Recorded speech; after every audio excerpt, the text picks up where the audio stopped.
se van marchando como las olas del mar.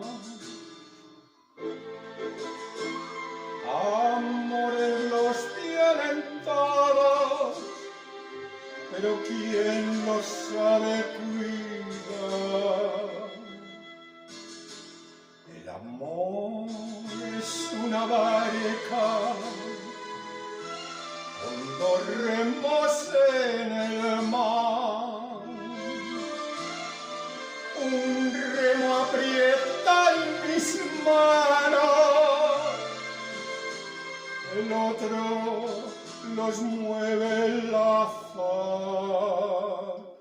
¿Quién no escribió un poema huyendo de la soledad?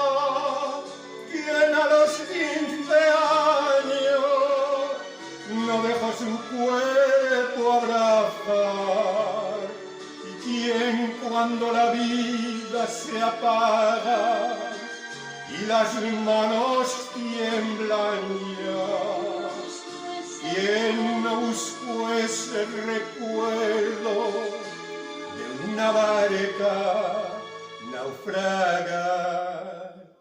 Amores se vuelven viejos antes de empezar a amar, porque el amor es un niño y hay que enseñarlo a andar.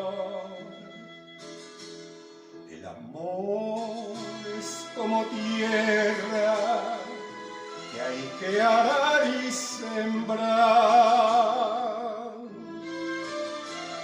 Mirarlo al caer la tarde, que no lo vengan a pisar. ¿Quién no escribió un poema huyendo de la soledad?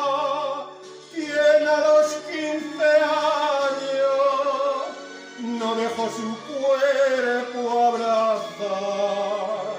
¿Y quién cuando la vida se apaga y las manos tiemblan ya, quién no buscó ese recuerdo de una barca naufragar?